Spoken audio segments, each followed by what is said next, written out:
4월 22일 목요일 아침입니다. 우리 206장 3절로 찬송하겠습니다.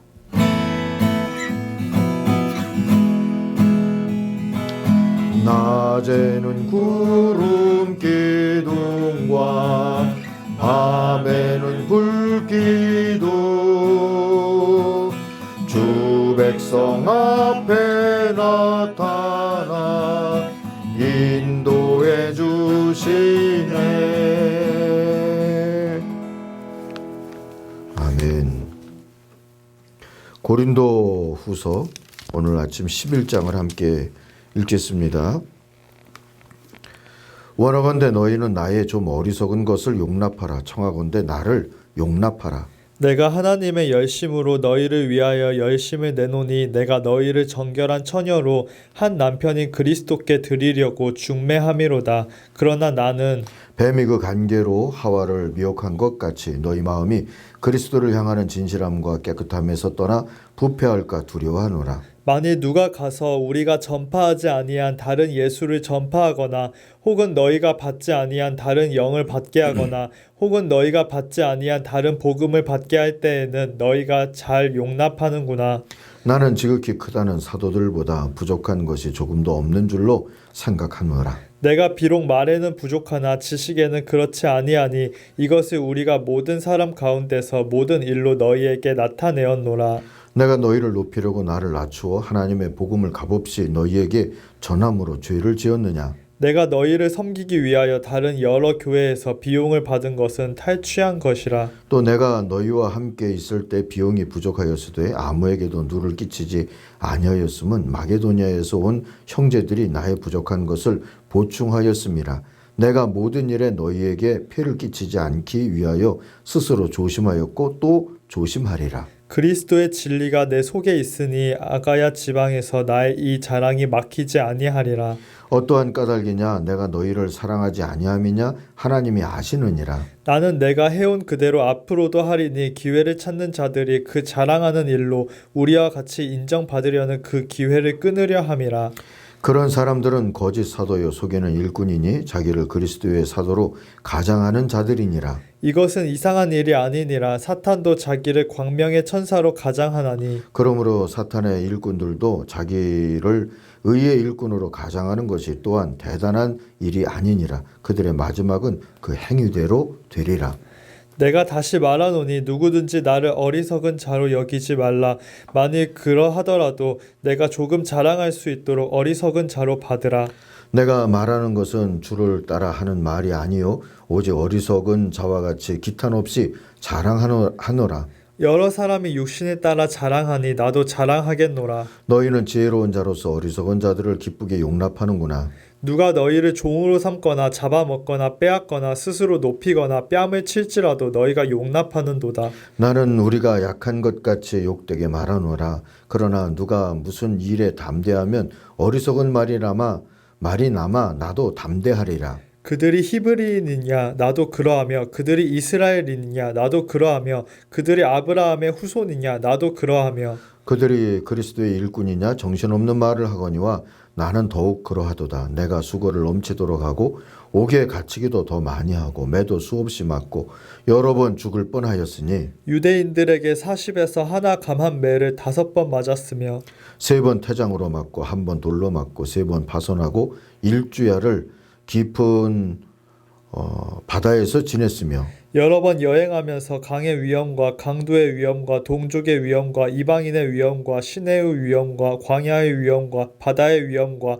거짓 형제 중에 위험을 당하고 또 수고하며 애쓰고 여러 번 자지 못하고 줄이며 목마르고 여러 번 굶고 춥고 헐벗었노라. 이 외의 일은 고사하고 아직도 날마다 내 속에 눌리는 일이 있으니 곧 모든 교회를 위하여 염려하는 것이라.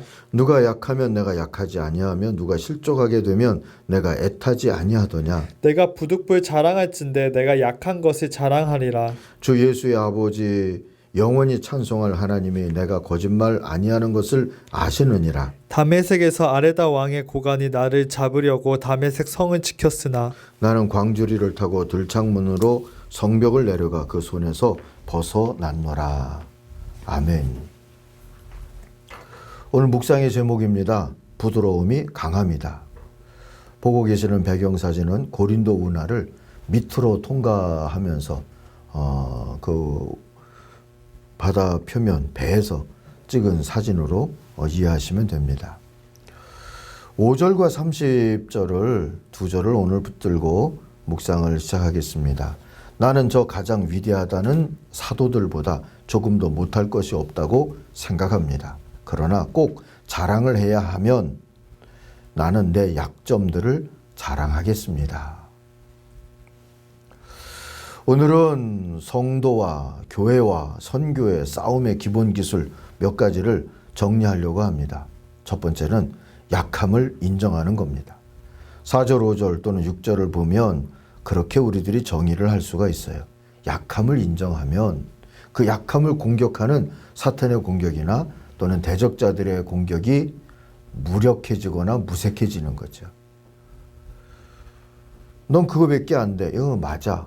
그런데 뭐 더 이상 공격할 것이 그것 때문에 상처받을 일이 뭐가 있겠습니까?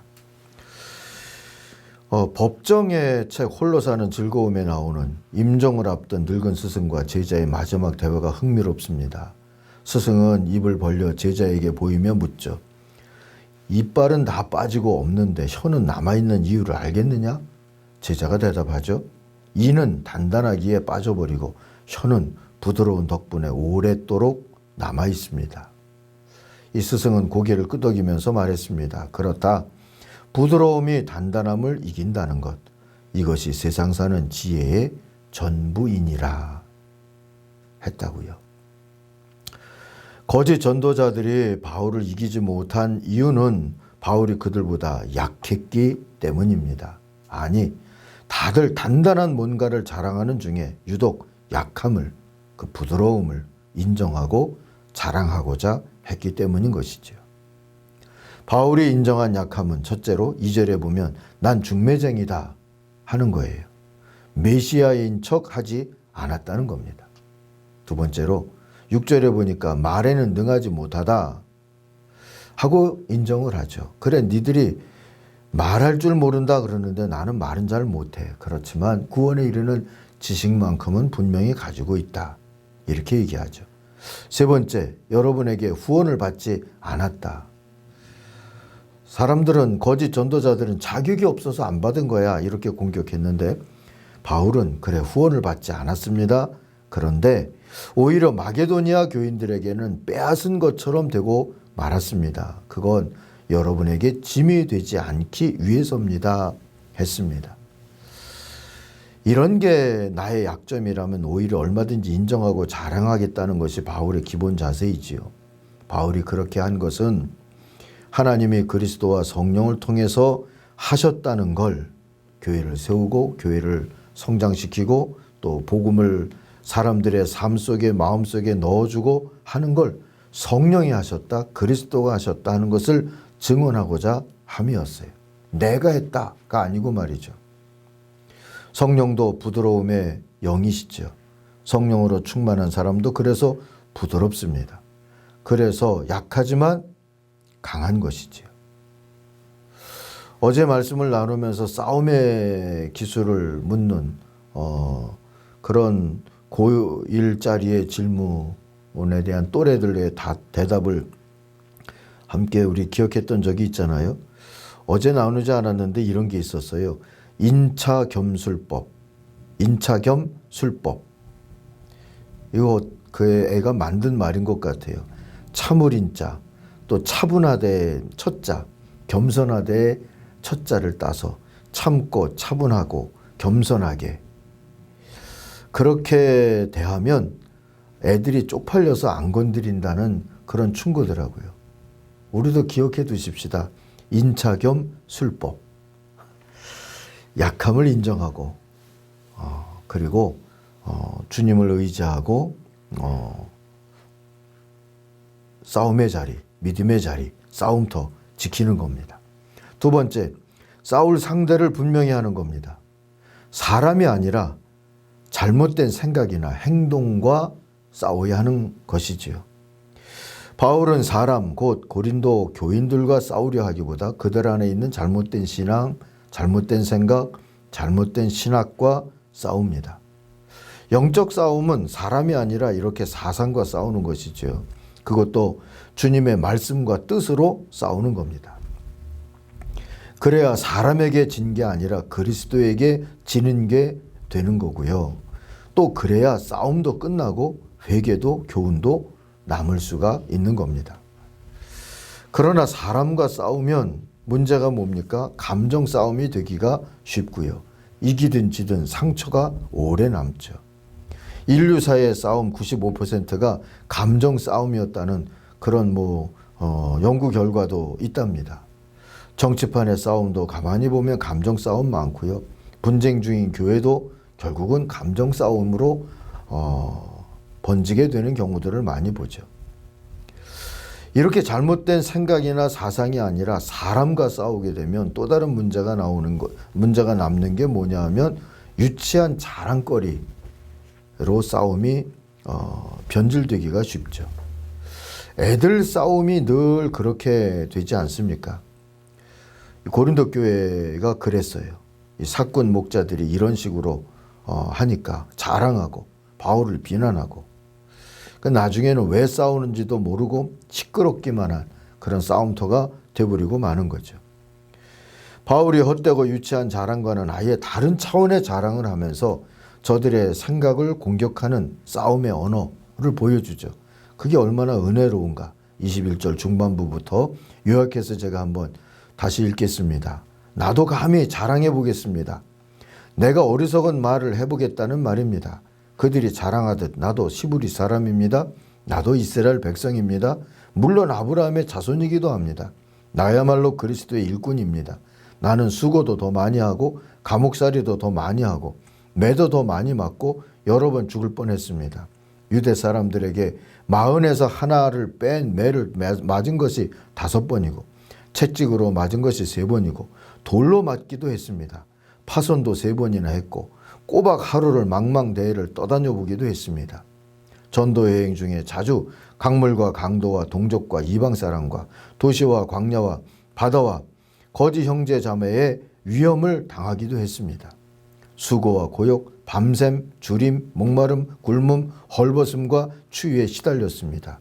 그 밖의 것은 제쳐놓고라도 교회들을 향한 염려가 날마다 내 마음을 누르고 있습니다. 자랑을 하는 것 자체를 어리석다고 하면서도 이렇게 차원이 다르고 방향이 다른 바울의 이 자랑은 헛된 자랑으로 싸움판을 지저분하게 하는 이들에게 바른 공격의 자세가 되었고 또는 싸움의 자세가 되었다. 이렇게 말할 수가 있죠. 싸울 상대를 우리도 분명히 해야 합니다. 사람과 지저분한 감정 싸움으로 번지지 않도록 잘못된 생각이나 행동과 분명히 싸워야죠. 자, 3번째로 싸움의 기술은 그리스도의 사랑을 믿고 승리를 위해서 싸우는 겁니다. 오늘 2절에 보니까 그리스도는 교회의 신랑이시라 했어요. 그리고 10절, 11절을 보니까 그 사랑이 교회를 지킬 것이고 신랑의 사랑이 신부를 지키듯이 말이죠. 또한 진실한 사랑으로 싸우는 싸움이기에 그 사랑을 믿고 이 싸우는 주님의 싸움의 대리자라고 할까요? 이 바울이나 또는 전도인들의 이 싸움도 사랑으로 진실한 사랑으로 싸우는 싸움이기에 질 리가 없다 하는 믿음이 보여지고 있어요. 손자병법에 보면 승병선승 이후 구전 또 패병 선패 선전 이후 구승이라는 말이 나와요. 무슨 말이냐면 승리하는 군대는 먼저 이겨놓고 뒤에 싸움을 한답니다. 근데 패배하는 군대는 먼저 싸움을 시작하고 뒤에 승리를 구한대요. 그래서 진다는 거죠. 먼저 사랑하면 그 싸움은 이겨놓은 싸움입니다. 싸움은 분명 환란이지만 그리스도의 승리에 참여할 수 있는 은혜의 기회가 되는 것이기도 합니다. 주님도 먼저 이겨놓으셨기에 그 말은 무엇보다도 사랑으로 속육진하셨고 십자가를 지셨기에 십자가도 결국은 이기는 싸움이 된 것이지요. 주님의 이런 사랑, 또 사랑의 주님을 믿고 오늘도 온유와 관용이라고 하는 그리스도인의 자신감으로 싸우십시다. 그리고 이기십시다. 그렇게 해서 매일매일 승리를 바라다 보면서 오늘도 사랑으로 시작하고 사랑으로 이어가고 사랑으로 끝내는 그런 영적 싸움의 고수들이 다 되시길 주의 이름으로 축원합니다. 기도하겠습니다. 하나님 아버지, 약함으로 이긴다는 이 영적 싸움의 기술을 우리들이 터득할 수 있게 하여 주시고, 사랑으로 이긴다는 주님의 그 싸움의 승리의 기술을 믿을 수 있게 하여 주시옵소서. 오늘의 교회들도 부드러운 리더십을 가지고 교회도 늘 하나가 되어지고 평화를 지켜내며 세상을 향하여서도 평화의 복음을 전하며 살아갈 수 있도록 은혜 베풀어 주옵소서. 예수님의 이름으로 기도하옵나이다. 아멘. 하늘에 계신 우리 아버지, 아버지의 이름을 거룩하게 하시며 아버지의 나라가 오게 하시며 아버지의 뜻이 하늘에서와 같이 땅에서도 이루어지게 하소서. 오늘 우리에게 일용할 양식을 주시고 우리가 우리에게 잘못한 사람을 용서하여 준 것 같이 우리 죄를 용서하여 주시고 우리를 시험에 빠지지 않게 하시고 악에서 구하소서. 나라와 권능과 영광이 영원히 아버지의 것입니다. 아멘. 같이 기도하겠습니다.